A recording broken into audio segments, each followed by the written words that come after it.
Hey guys, time to get in on the action for the biggest moments in basketball with Prize Picks, America's #1 fantasy sports app. Just select 2 or more players, pick more or less on their projections, place your entry, and win up to 100 times your money. Right now, Prize Picks will match your first deposit of up to $100. Just download the Prize Picks app and use the code GET100. That's code GET100 on Prize Picks for a first deposit match of up to $100. Prize Picks. Pick more. Pick less. It's that easy. Now, Podcast One brings you Spike's Car Radio, a downloadable cars and coffee, hosted by writer, comedian, and automotive enthusiast, Spike Ferriston. Now, here's Spike. Excellent. Welcome to Spike's Car Radio, everybody. We got a good show today, Zuckerman. It's going to be good. Hot rodder, Rod Emory, is going to be here. He's a hot rodder, right? Porsche Outlaw guy. He is, and I'm going to tell you something. Owner proprietor of Emory Motorsports. And what guess are you gonna what? tell me? I've never met the guy. And you've never met Rod? Well, great. I've never met Rod. You would think a guy with the money I have and the shit he has to get, he would have been exciting. Look, we're already. Do you think there's a possibility he might extract money out of you today? Well, he should be looking at me like a sautéed pork chop right now. Someone to pluck a chicken. And this is going to happen now. If I took you down to his shop, I've been there many times, and I love Rod. He's a sweetheart of a guy, and his work is unparalleled. His outlaw work, I love it. If you go down to that shop, and I've never had an appetite to buy one of his cars or to have one of them outlawed, you go down to the shop, you're dead.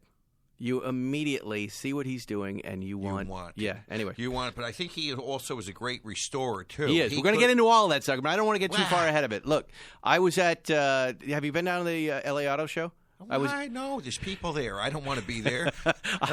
I never want to go to this thing either. And Porsche called me up and said, please come down and look at our Porsche thing that we got going on. Do you know what it makes me feel like to be with slow-moving people, shuffling their feet? Their feet are barely leaving the carpet, and you're stuck in the midst of all of that Who humanity. want to talk. They all want to get around, and they want to chit-chat. You know, you're forgetting about the fact that your feet hurt because you walk 10 miles before you see the first car. And your skin gets hot like copy paper. And, somehow you're sweating and cold at the same time.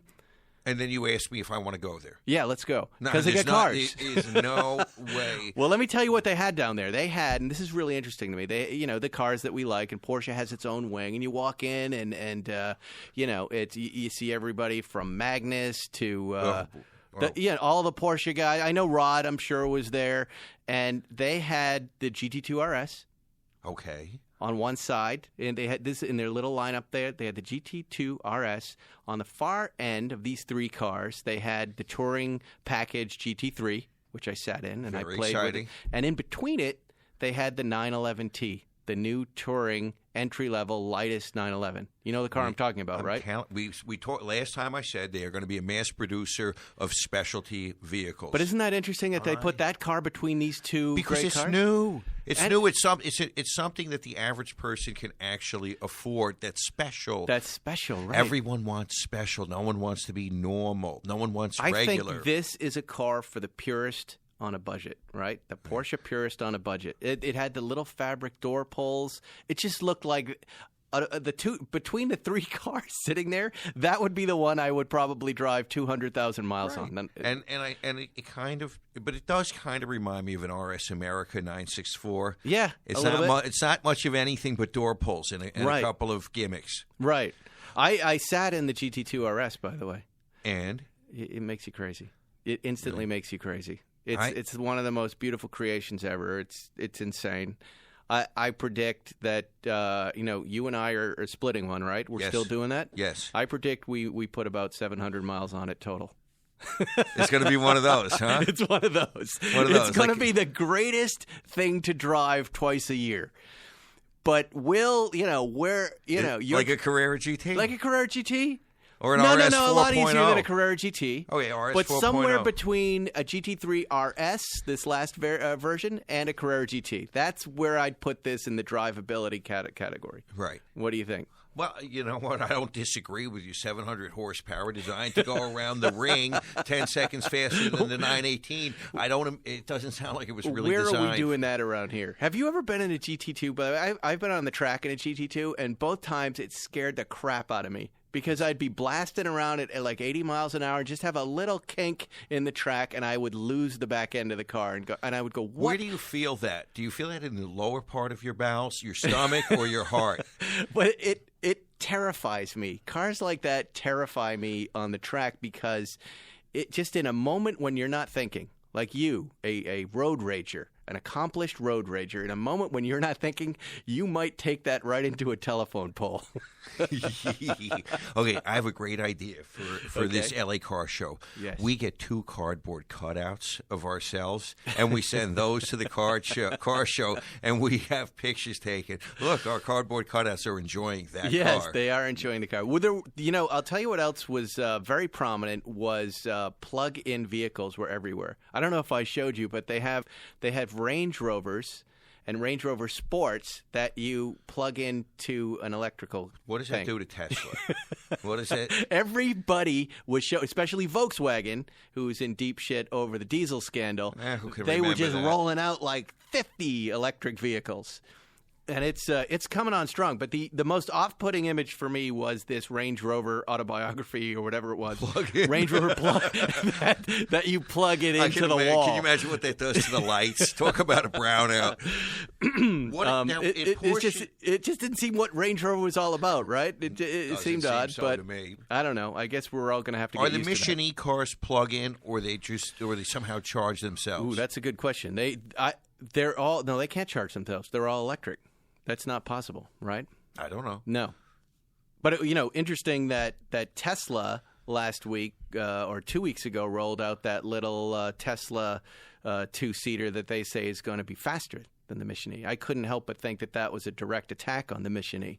Do you know the car I'm talking about? I'm very impressed with this Elon Musk dude. Did you read the Rolling Stone article about him? No. He's weird. I'm not going to spend any time on this guy. He's weird. He's emotional, but he does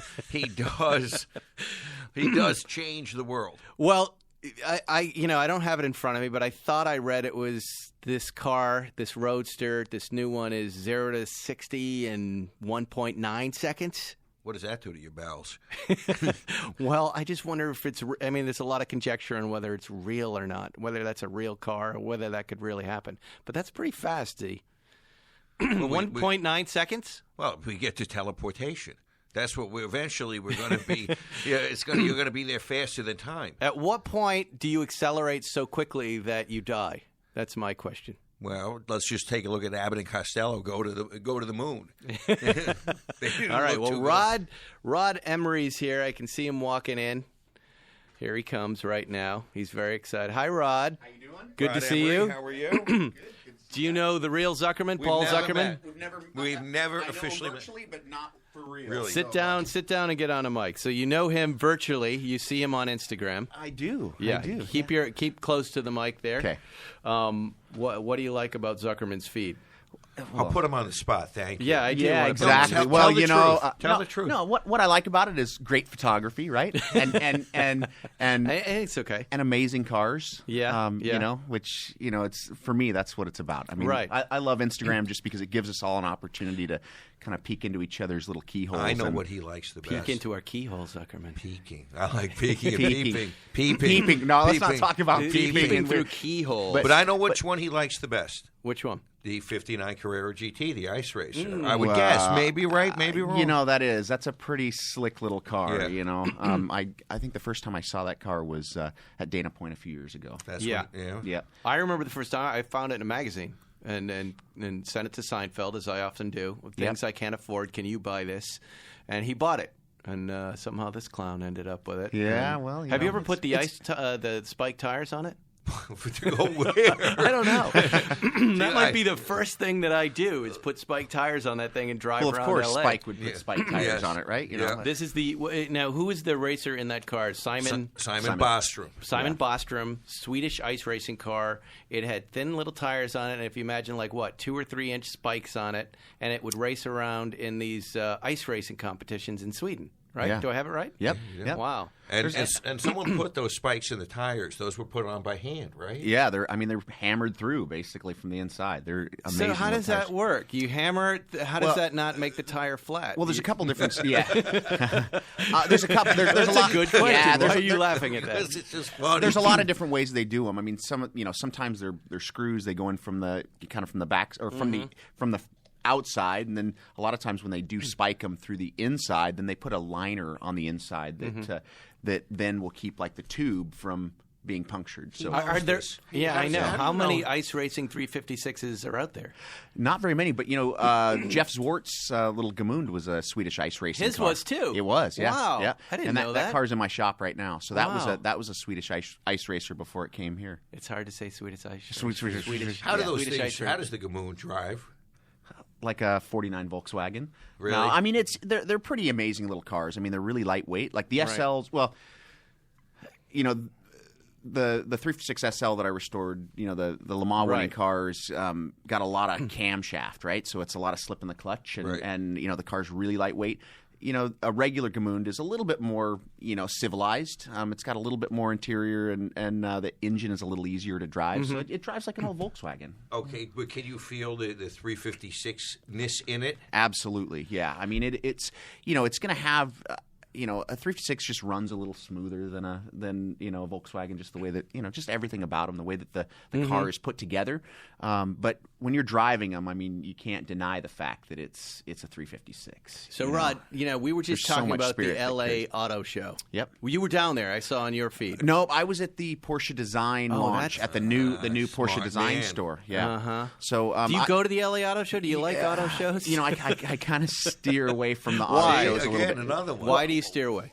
Because I'm in the shop 4 a.m. to 4 p.m. Right. and I'm banging away on cars, and So what do you- and most of the guys that I really want to see will come and visit me. Right, So, right. How do you, if you're working that hard, how many Instagram posts are you doing a day?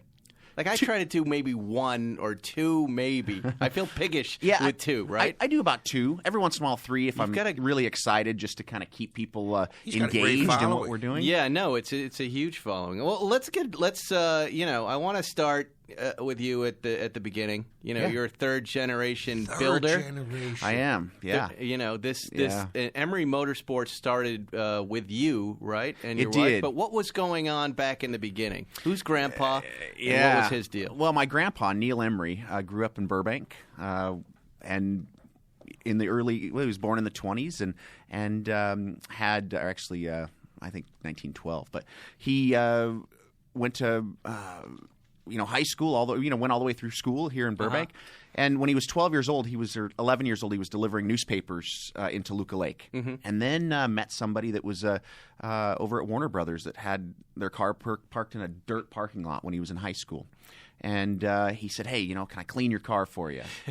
And then he noticed that everybody else's cars were just as dirty. So he had a little card box, and he was detailing cars in the Warner Brothers parking lot In 19... in the 20s. Wow. Right? But the Okay. world was made of dirt. Yep.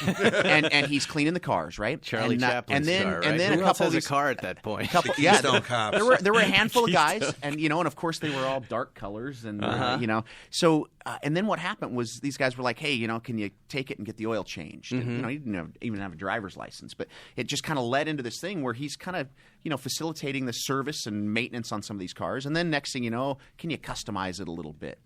And that led to just his love for cars and being around them. And then the war came, and he was enlisted, went to Alameda Military Base, and thought he was being shipped overseas.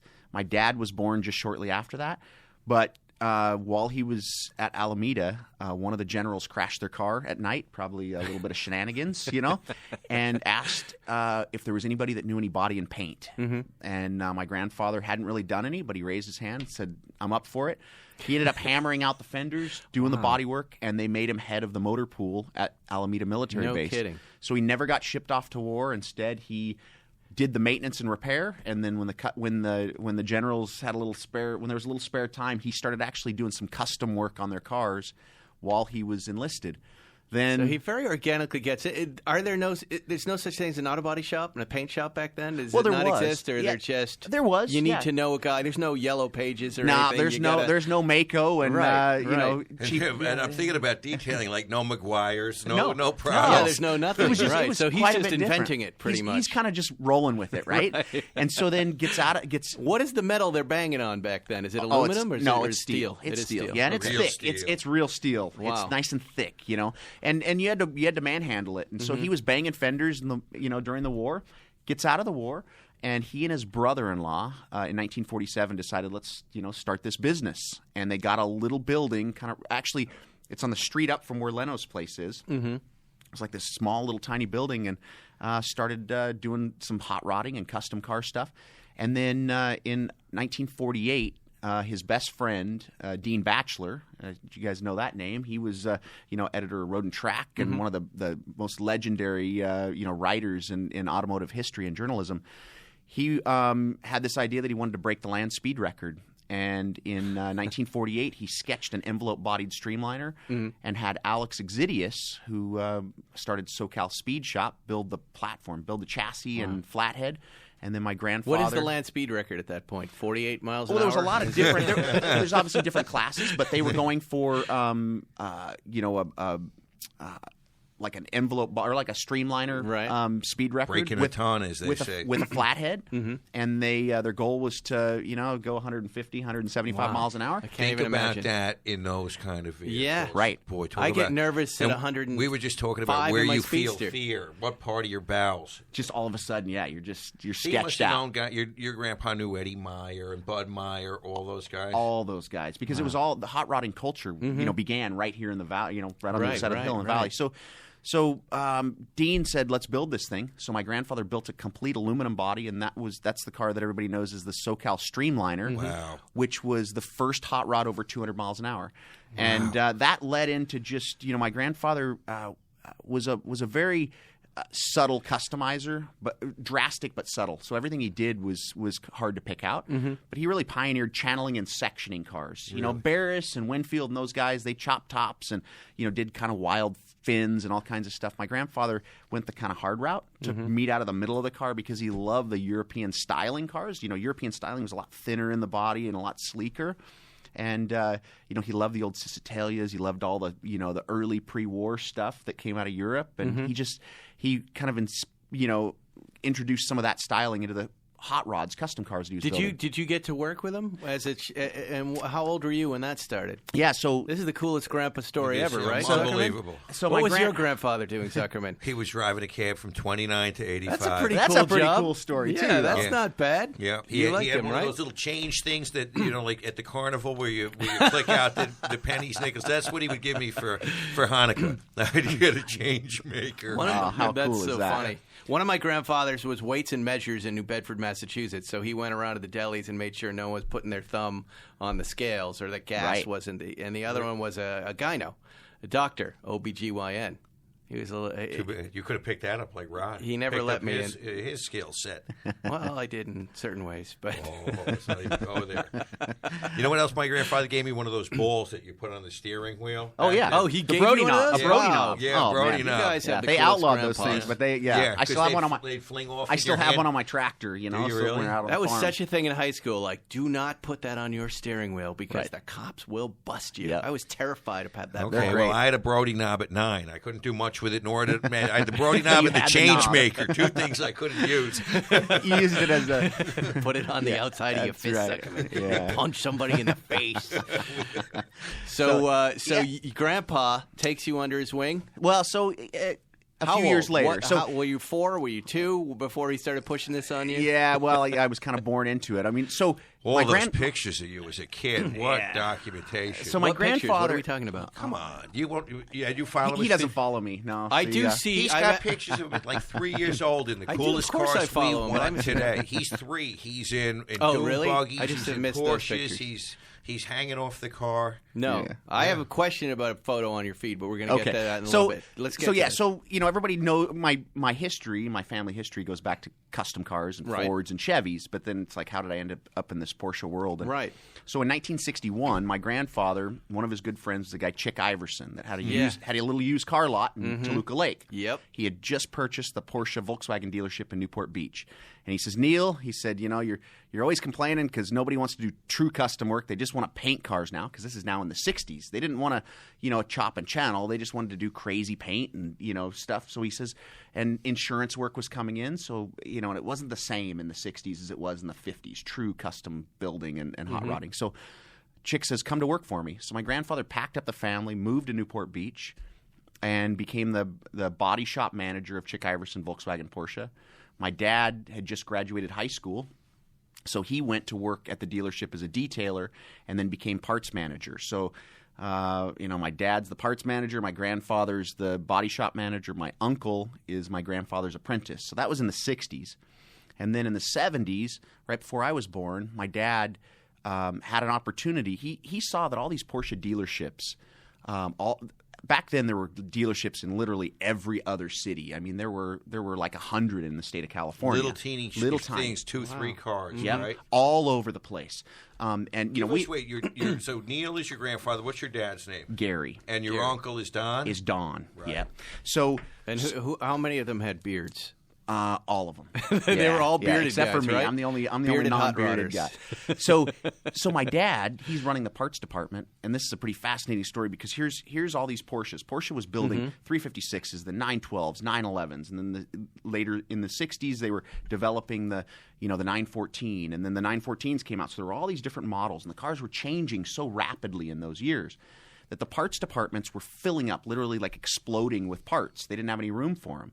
So all of these little dealerships were sending all the stuff back to these big warehouses. And there was one right here in Los Angeles, which was the largest one, because back then Volkswagen of America controlled and handled all of the parts distribution for Porsche, Volkswagen, and Audi.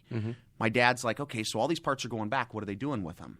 They were throwing them away and they were crushing them because they didn't have space. Okay, so imagine 4-cam engines. Oh, no. Imagine No. pallets of CB hood-mounted like Oscar fog lights being crushed. So my dad was just heartbroken. It gutted him. So he went to Chick and he said, Chick, he said, we have to rescue all these parts. So they struck a deal with Porsche, Volkswagen of America, and they bought all of Porsche, Volkswagen, and Audi distributor obsolescence. So they weren't allowed to cherry-pick the stuff. They had to take it all. But they were able to get it for 6 cents on the dollar, right? Wow. So imagine being able to take all this stuff. So they rented a big warehouse, which is, where Period Correct is in Costa Mesa? Yeah. That building was my dad's building starting in the early 70s. Wow. So my dad starts packing all these parts in this building and says, Chick, let's sell this stuff. And that's what started Porsche Parts Obsolete, which was the first real vintage, like modern, like new parts for vintage Porsches. And so in 74, I was born. My dad had a little 66 911 with an IROC tail and, just all kinds of like cool parts because he could get stuff immediately, right? 66 He had a with an IROC 66 tail. He had a 66 911. What the hell? Was that a picnic table? It was in 74, right? So the IROC tail came, so my dad's like, and he had crazy, and he had Zuckerman. RSR flares on it, and it was just the most badass little 911, right? Wow. So my mom, flares will balance it my out. mom's ready to pop, so he races her to Hoag Hospital. I'm born and races me home in a fat fendered IROC modified 911, right? 66. A 66.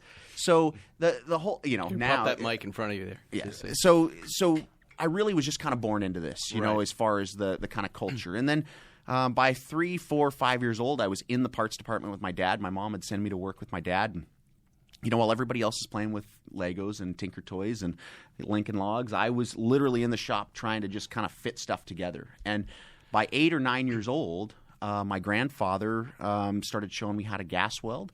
And by 10 years old, I was, rebuilding like small engines. And then when I was 12, I got a job as a 10. Yeah. 10 years old. This is like a story from wait, the wait, 30s yeah, on wait, the wait. farm. What engine are you rebuilding? Because I have a 10-year-old. So he can barely write his name on a piece of paper. What do you mean? I raced Honda three-wheelers. You remember the old three-wheelers, the little death machines, right? No, I don't remember those. What are those?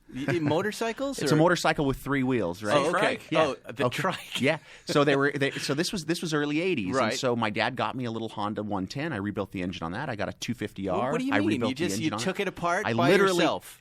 Next time you talk to my dad, just all you have to say is Honda 250R, and he will tell you a 2-hour story about how he freaked out when he came into my little workshop and saw the engine of my 250R complete. This is a brand new bike, completely apart. Gears, Right. crank out. But how did everything. you approach that? Did you know going into this engine rebuild, I'm going to probably screw this up? Or did you have someone ask questions? I was 10. I was the most confident, at 10 years. But I had no fear, right? But you're pulling apart, like, I used to take apart everything in my house. Just because I was bored. I'd pull apart radios, But lawnmowers. never put it back together. Right, but I could never get it back together. How did you... I had a workshop manual, and I just read did. the sucker. So you had a manual. Yep. You went and down to the I part blew shop. the thing apart because Right. I grew up in my dad's parts department. That's good. Going through the old Right. microfiche machines. You remember the old microfiche? Mm-hmm.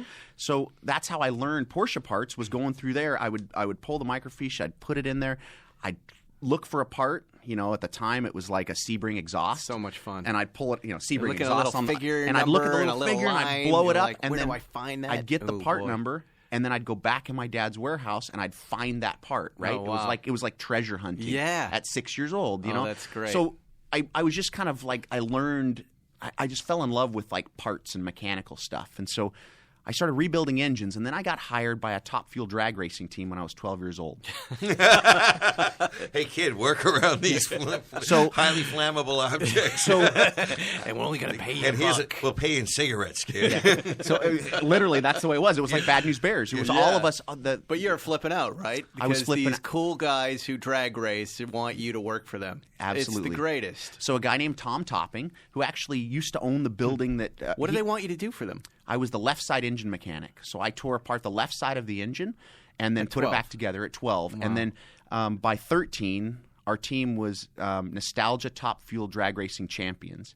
And then No the following year, we were hired by a team that had just bought Shirley Muldowney's 86 car, and we ran it in HRA in 97. Wow. Or 87. So when you're 87, rebuilding the excuse me. left side of the engine, where are you doing this? In your dad's shop? Or is there No, some this is- shop with them? Or this you're is on at the track? This is at Fremont Drag Race. You're there at the track, right? We were either at Fremont or Seattle or wherever the So race you're was, traveling. Pomona. You're traveling with a bunch of dudes at 12? I was traveling with a whole motorhome full of dudes. And what was At happening to 12, 13, biology 13 class years Yeah, old. what's and going math? on with school? So there was a guy named Tom Topping that Did started no parents know anything? You No. just hopped in a van with some weird dudes with and- a whole band of mechanics. Wow, Have you ever been to the fun. Long Beach High Performance Swap Meet? Yeah, I actually have. So that was started by Tom Topping, and Tom Topping was the crew chief and owner of our team. So when I was Wow. 12, he hired me to travel with him and his team, and I would travel all over the country building drag race engines. Wow. And so I fell in love with the actual like racing side of things. And then by 14, I can't imagine letting my 12-year-old start traveling with a group of guys around the country. I mean, what is that even like? What are they getting you a hotel room and We you were- would check in, then go down at the bar and have a cigarette with everybody? I and, like, didn't what? smoke, I didn't drink, but I definitely had a great time. And it was Yeah, that's the deal. When you're that age and you're hanging out with all these older cool guys, don't you feel like you've been made? absolutely, You're absolutely. totally made at that moment. Well, but it like also I'm getting away with murder, right? it also helped mature me, and Right. I learned life skills, and I was traveling around racing, and then there came a point where I'm like, you know what? I What love about the working girls? on Were there stuff. girls? There were that- girls everywhere, but they're 14 years old, right? But you're So- this It's hard to have the good-looking game. 12-year-old kid. well, good looking. With skills making Don't money. you remember what that's like when you're in? I used to work, I used to bar back in bars, but sometimes I would be, I think 16 or 17 years old. You're always this young guy in this situation where and the girls loved it. Well, They just but loved you it. said good looking, but remember this was 1986, 87, so I had long You had a hair mullet? and full on. Well, when we were drag racing, I had a fullet. It was all long. Wow.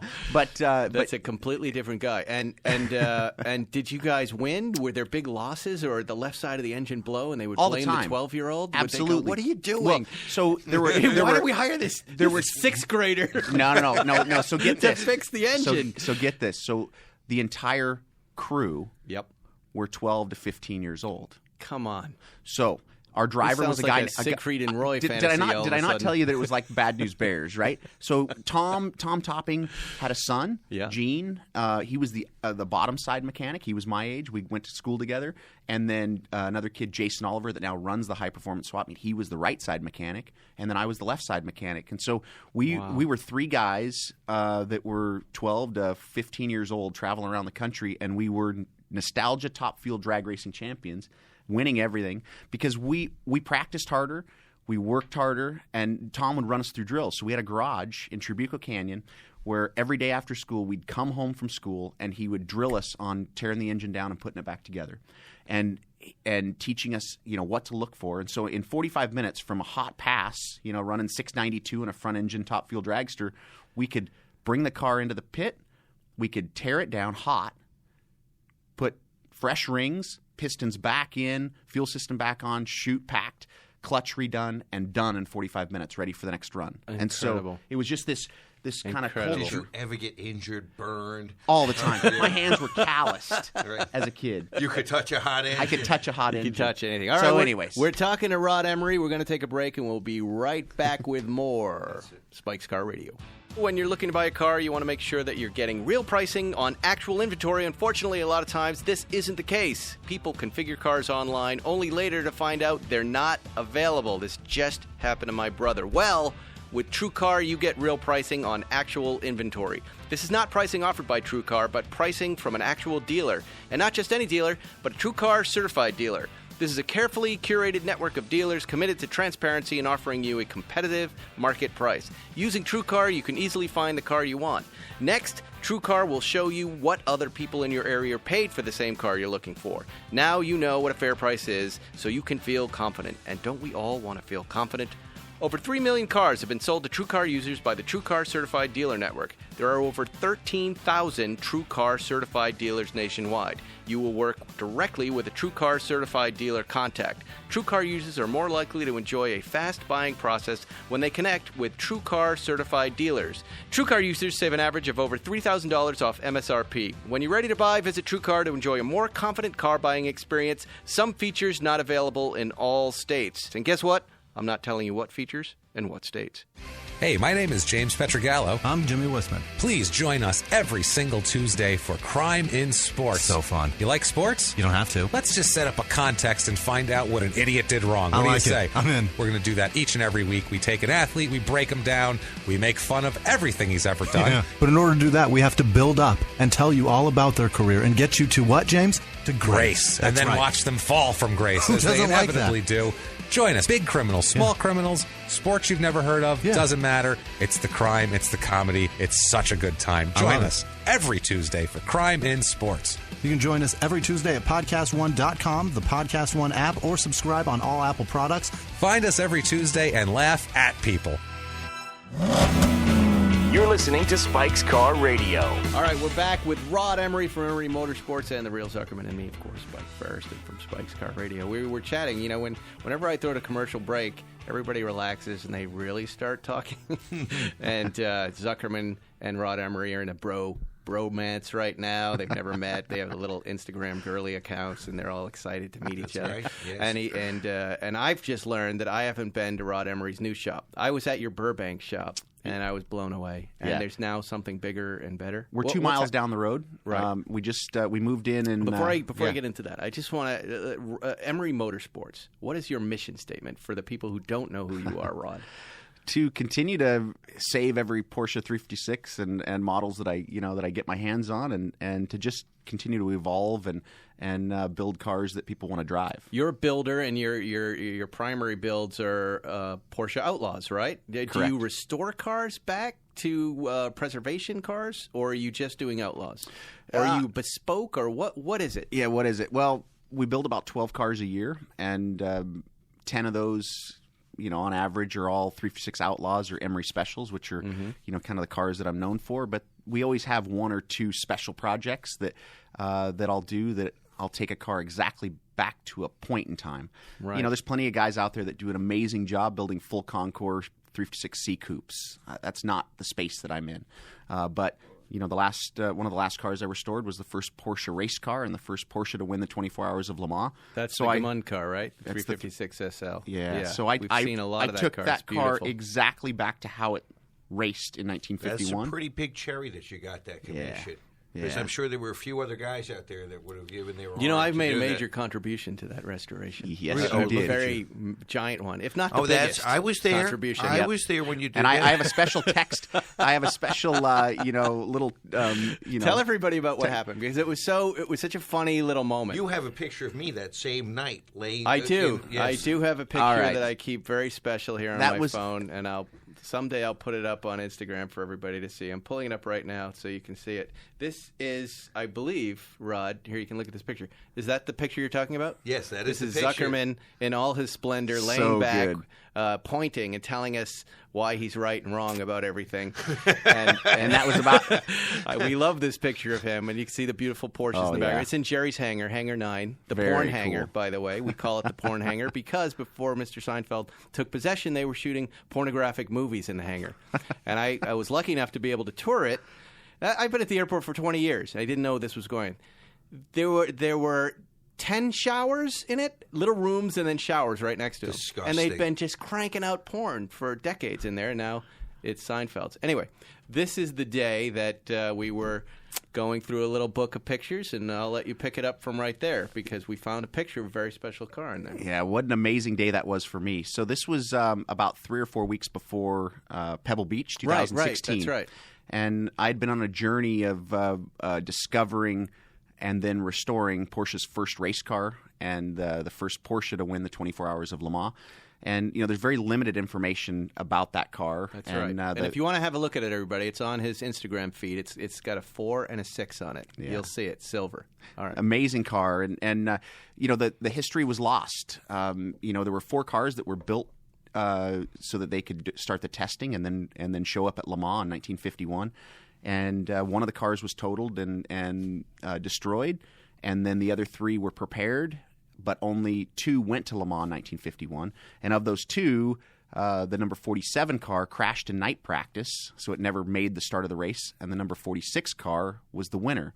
Then after that, the cars were brought back to the factory, and they were re-prepared, and the cars were then eventually sold to the United States. So in 1952, the cars came to the U.S., As customer cars. They didn't waste anything back then. Well, they needed money. They needed cash. They were a small, starving little car When you say they were company. customer cars, they were sold to customers by a dealer? So yeah, the 3 cars that had been prepared for Le Mans, Max Hoffman imported them into the United States. They got here in January of 1952.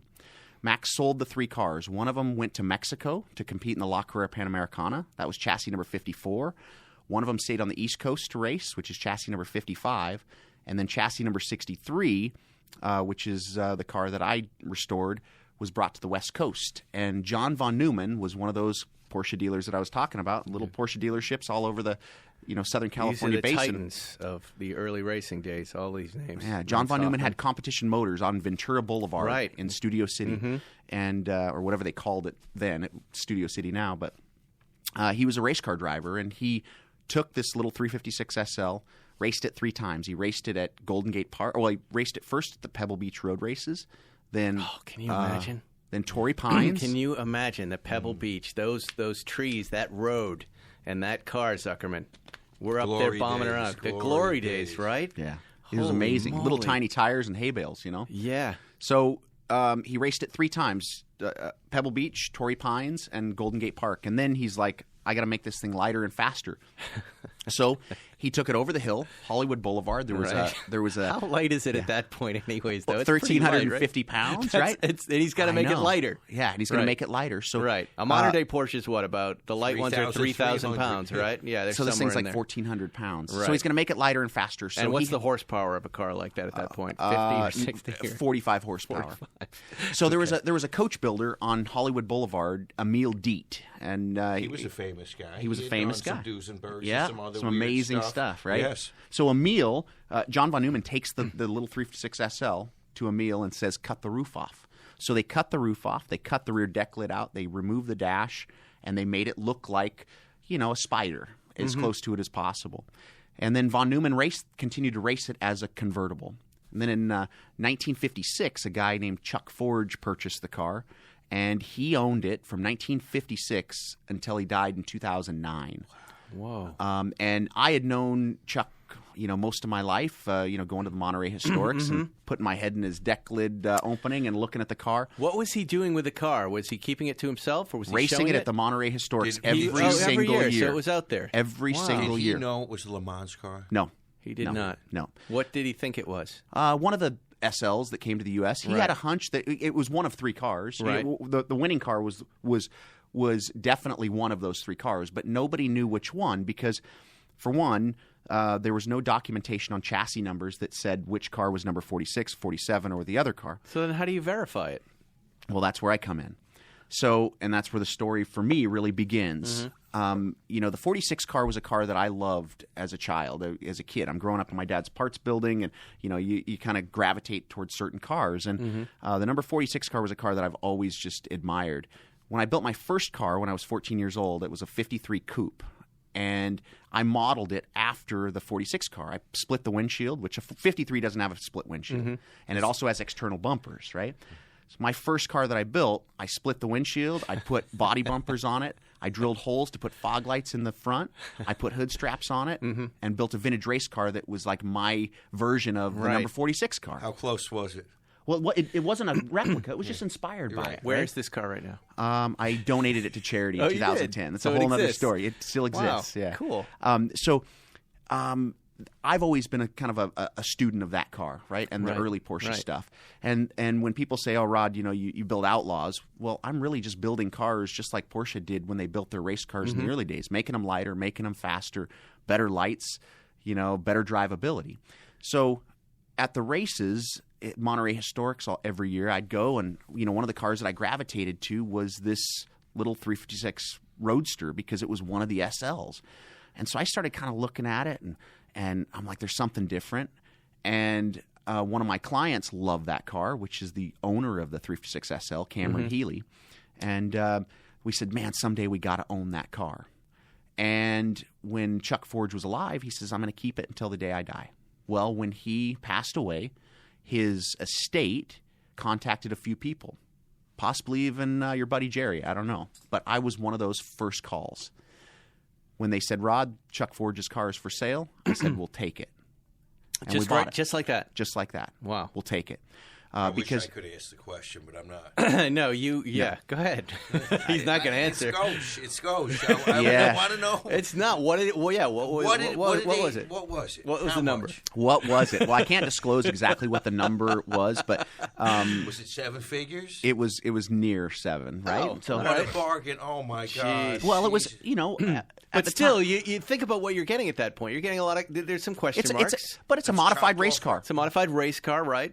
It doesn't have its original engine anymore. Right. No. Of course not. No. Yeah. So you're rolling the dice. So here we are. Here's a car that we had a hunch was one of the Le Mans winning cars, and my client, A hunch. my That sort of my, money on a hunch. My It's amazing. my good friend Cameron Healy says, Rod, let's dig deep. Let's figure out what this car is. Let's see if we can discover the history. And got together with guys like Dirk Lair and everybody else that I knew, and then I made a call to. Imagine if they said it's a Toyota MR2. What? I made a call You would've been screwed. to as many friends as I had that had Gamoon cars. Right. Dave Sealand had a 52 Le Mans Right. SL. Did you call Miles Jerry's Collier. got one? Yep. How many of these Gamoon cars are there? There's that guy in Sweden. there's Is that 48. who's that guy we met, Zuckerman, that had a bunch of them? 7 or 8, yes. He said 7 or 8. Probably Gamoons? Robert Brocker or Maybe. I don't know. There's not very many, but There's not there were very 50. many. There were 50 chassis numbers or And what do you serial ask numbers. them? What are you saying? Like, Can I come and take a look at your car? And, right. And what are you then- looking for? Welds or? So Miles Collier's car is the number 55 car, so it was one of the sister cars to this. Okay. So I asked Miles if I could come and 3D scan the car and dig deep and find out as much information as I could because I was going to restore this one. Right. I've known Miles my whole life. When he bought the Briggs Cunningham collection, he was storing some of the cars at my dad's shop. So I met him when I was about 9 or 10 years old, and Right. so kind of kept. So when I reached out to him, he said absolutely, and he let How me do come you and 3D scan a car? What are you doing there? You use a 3D scan. We've got a couple different versions. We've got a Faro arm, which is like a big, 6-foot arm that you can that you can wave over the Can thing. you 3D scan a person? Absolutely, yeah. Do you want me? No, I want to do him. You want we can- me? we I'm can- not an interesting body shape, Zuckerman. You would be perfect. No, we want We can cardboard 3D cuttouts. This is what we Yeah. want to send to the LA that's Car Show true. instead of ourselves. We can 3D scan him and we can 3D print him. Why are we sending them? I don't want to go, but I want pictures You don't have to there. go. They don't care But I if want you my go. own picture there. Right. Well, anyway, so you start to become reasonably confident that this is the car you How? thought it was. How? Yeah. What is the moment, What's the the- eureka moment? What's the smoking gun or guns? Well, there were 14 physical characteristics that I discovered that made us 100% confident that this was the Le Mans winning car. Oh, so wait a second. Does Porsche agree with you now? Haven't told them yet that we're doing this. Okay, so No, we but have now, the car these So- days, today. So we have this document with all this physical evidence, and then Jeff Zwart reached out to Porsche and said, "You guys have this really cool event coming up, Rennsport 2015, and you're promoting the Legends of Le Mans, and it's going to be a display with the 919 that had just won, the 917, which is the first overall winner." He says, "What are you going to do about the first win at Le Mans?" And they said, "Well, we'll bring the museum car, which is a representation of that. It wasn't the winning car." And he said, "How about the car that won?" And they said, "Well, tell us more." Wow. So he presented my package of documentation to them. They reviewed it. They put out a press release a week later, and it was beyond a shadow of a doubt the first There you Porsche go. race car, the first car to win the 24 Hours of Le Mans. And ka-ching. And so at that point, but this is The money. The money. Jesus, I can't stop thinking about so it. here. This I want to is strangle him. money. Give me some money. No, come on. He doesn't own the Let's car. I don't know. Come on. If you kill him, you still don't own So the car. this is 9 months. This I'll is get to the guy I need to kill. We were there. We saw it. I on know, The I display. this was remember. 9 months before Rennsport, And you were not and there was quite no there. quite there. No, it's I hadn't put the roof on there's it no yet. roof, Zuckerman. It's just a hollow husk. It's a wheelbarrow. Yeah. It's a wheelbarrow. So Zwart says Potted plant. Zwart says, "Hey Rod, can you pull this off?" And I said, "Absolutely." So That's so the 20 right answer. So if you're 20 listening, if anybody challenges you, always say that. Especially someone you say, "Yeah, I can do it," and then go home, close the door, and then freak out. But that's such a recipe for success. I've heard that over and over again. Right? yep. Don't tell the truth in that moment. Just get it done.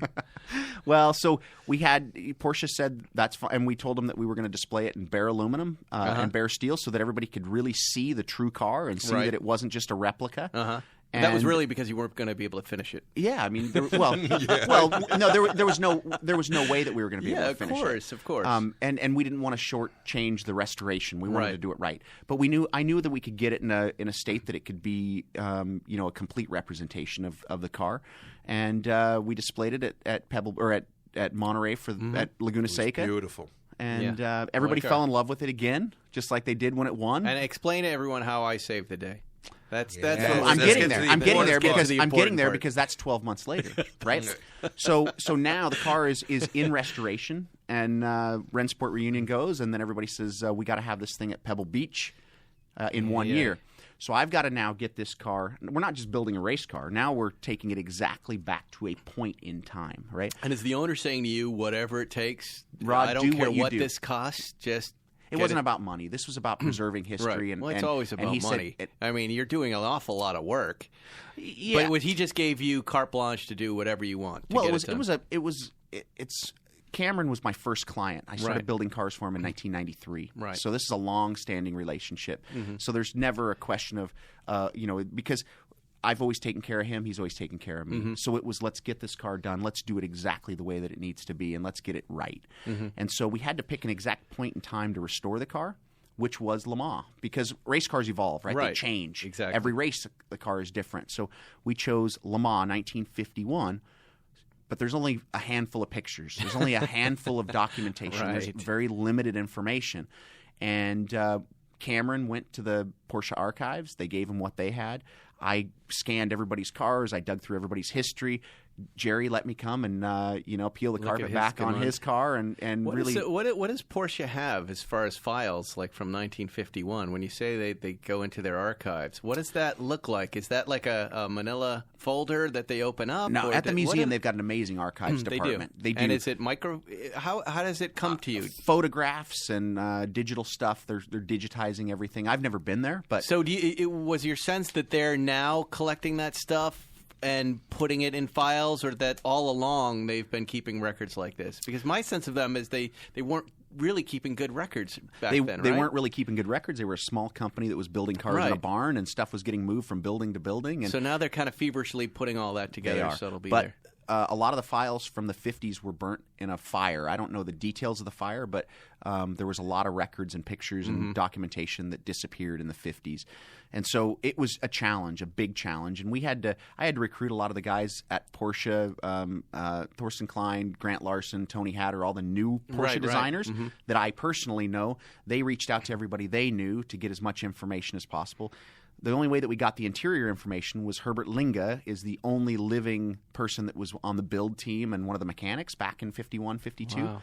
So he helped us understand what the interior was like, the colors, the type of materials, along with Frank Young, the historian at Recaro, which used to be Reuter. Reuter was the coach builder, later became Recaro. Frank Young is the historian there. He helped me with a bunch of stuff. But there were still unknowns. I had never seen inside the engine compartment of the car. I had never seen pictures of the number 47 crashed car. We didn't know what the aeroplates were underneath the car. So here I am. It's a month before Pebble Beach. I've, literally worked 18 to 20 hours a day from Rennsport Reunion until this point. The car, I'm just finished painting the car. It's late July. I'm sitting in my office with my son, and I said, Zane, I'm about to drill holes that are either going to make or break me. And he says, well, what do you mean? And, so I said, I got to figure out what the components were, the orientation, the configuration on the firewall of the engine compartment. And I need to know what the aeroplates look like underneath the car. I said, and I'm stressed to the max. And so we start doing research. It was not even a half an hour after that conversation with my son. I mean, it was the most surreal situation I've ever had in my life. Let me just put it to you that way. It's a moment. You have 5 or 10 things in your life that are like a defining moment or something that you'll never forget. It was a text that I received from some nutcase that doesn't Sitting even across from you. that doesn't even. He's not in my. I've never been privileged enough to have his phone number, and he's I'm on the other side of town smoking a cigar, and here, drinking a Diet Coke, we're just cracking laughing, wise about having it. fun, Should we- having I know. fun. So here, my son and I are sitting there trying to figure out because I've got to drill holes. Right, I remember. And less than a month later, this car is going to roll out on the lawn, and whether they're going to figure it out or not, but they could have a picture that I don't have. Right. So here I am, stressed out, and I get this text, and boom, it's an engine compartment picture. And I look at Zane, and I just drop my phone. And then boom, another photo shows up. And then I think I can almost quote what I said. I said, these pictures are amazing. Who is this? Right. And where did you get these? And then boom, boom, more pictures. And I said to Zane, somebody, and I don't cuss. Right. I said, somebody is effing with me right now. But and he looks at me and he says, Dad, he goes, this is so crazy. I don't know what's going on, It was right? really And we're going crazy. back and forth. Really and then crazy. the next message was, it's Spike and Jerry. And I just was like, you've got to be kidding me. It was so funny. Now, on our side of it, we were just going down to smoke cigars in the porn hangar, and Jerry's like, hey, look at this book I just found. I think I've had this for 15 years. He's got this And whole he goes, trove of stuff. And he goes, I'm pretty sure. He goes, look at this Spike. I'm pretty sure this is the car Rod's working on. I'm like, yeah, my it looks like gosh. it. Do you think I should offer it to him? He goes, yeah, I don't care. He goes, take a picture. So we started sending you pictures. I'm not going to tell him who it is, and we'll see if he can figure it out, the car and who it was. But boy, Unbelievable. We were blown away when we realized that you needed to see that. We were all floored by it. It was- Floored. We were it like, could I not cannot have- believe that this picture book bubbled up into Seinfeld. He's flying around in a plane every other day, right? Okay. So he just happens to walk in his hangar full of crap and find that. And there's a lot of crap there. A lot of crap. And he brings that and that alone to the cigar smoke. He goes, "Hey, look at this." He's got a whole shipping container of this stuff. And he happens to stumble across this. Beyond a shipping container. Yeah, it's every hanger is loaded with crap. Unbelievable. Right. So including some very special wedding photos. We can't talk about So this. from my standpoint, here I am. I am floored, blown away, super excited, and then reality hits. Because I'm looking at these photos, right? The ones that you had sent me, which were of an engine compartment. And I just said to Zane, I said, this is terrible. It's all wrong? I said, this is terrible. I said, I've got all this new information. I said, but now I've got to change a ton of stuff. And I've only got 3 weeks to do it. So Jerry says, I'm going to send the book over to you. And he had, Gianni get it together. And then my dad went and picked it up and brought it to me. Luckily, it was loaded. The pictures you had sent me, fortunately for me, were not of that engine compartment. Although it was right next to a picture of our car in the book. Oh, there you go. Right? So that's why for you see the picture of the car in the book with the dude standing outside. Yeah. Looks like there's bullet holes in the side of the car. That's right. And then there was an engine picture right next to it, but that wasn't the engine compartment for this car. There's a number of reasons that we... What was that a photo book from? Okay. My best guess, that is not public information. Those photos... Those are personal photos. Those photos were personal, and that was a gift or something from somebody within to another person in Porsche, because there was a lot of top secret stuff. There were photos of the crash car of every single angle, which solved my aeroplate situation. Oh, there you go. That book revealed, probably no joke, 50 details that I was able to apply or confirm on the restoration. Right. Because I was now able to see, it was like having X-ray vision, because here's the number 47 car smashed on every corner, which nobody's ever seen those photos. Smashed on every corner, and I can see inside the fender that's ripped off and the aeroplate's pulling down. So now I can see inside the car. It was like having an X-ray scan of the cars, right? It's amazing. So I found out all these details, but more importantly, what that book did for us is it helped us confirm on a completely another level that this car was for sure the Le Mans winning car, but it also gave me the information that I needed to prove which car was the number 47 car, right, and which car was the test car, and which car was the Liège-Rome-Liège car, which car was the Montlhéry 1500cc car. It's amazing. This is proof, by the way, that there's a God and he likes Porsches. Right. So that he's a Porsche fan. So because why else would that have happened? Unbelievable. So is Miles, Porsche aware now of this of this the significance book? of the book? No. They are now. They are now. This book, I haven't told anybody about the book because who has it? Do you still have it? No, I don't have it. I returned it. Well, Jerry's going to lose it. You better get it back. Well, we better take pictures of the book. Jerry did let me do a full documentation scan of the book for my own personal use. Good. Okay, but I've never mentioned the book publicly. But Until you brought today. it up because well, you were the one. So, but yes, the book is very significant, and I hope that someday Jerry will collaborate with me and let me either co-write something with him and share the gold that's in there on Porsche's history, because it is unfreaking believable.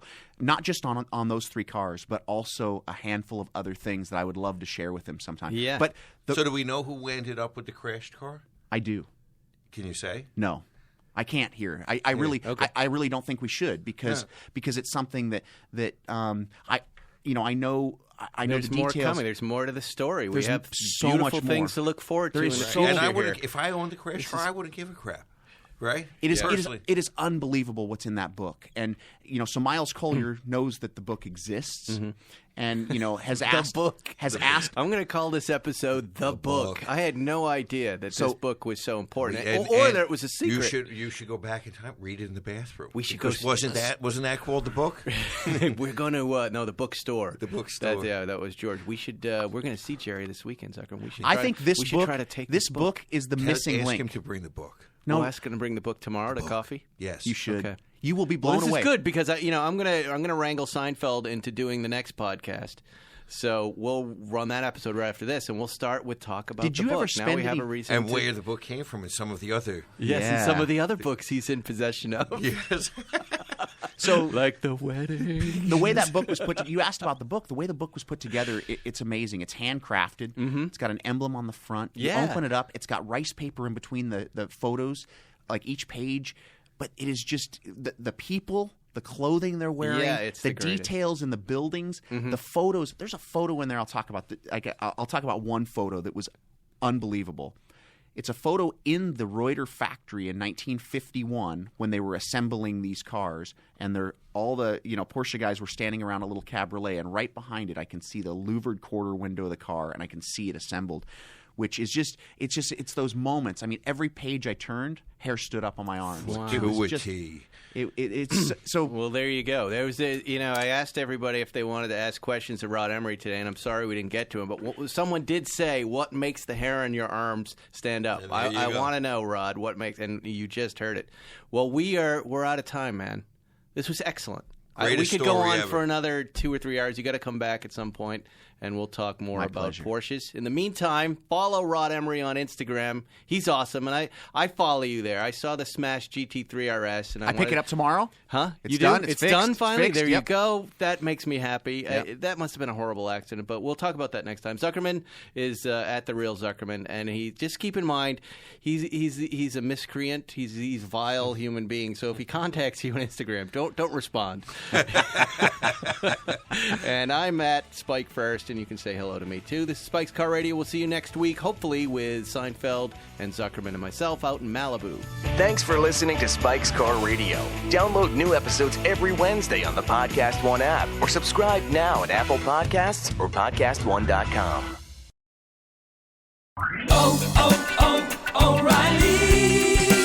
You need parts? O'Reilly Auto Parts has parts.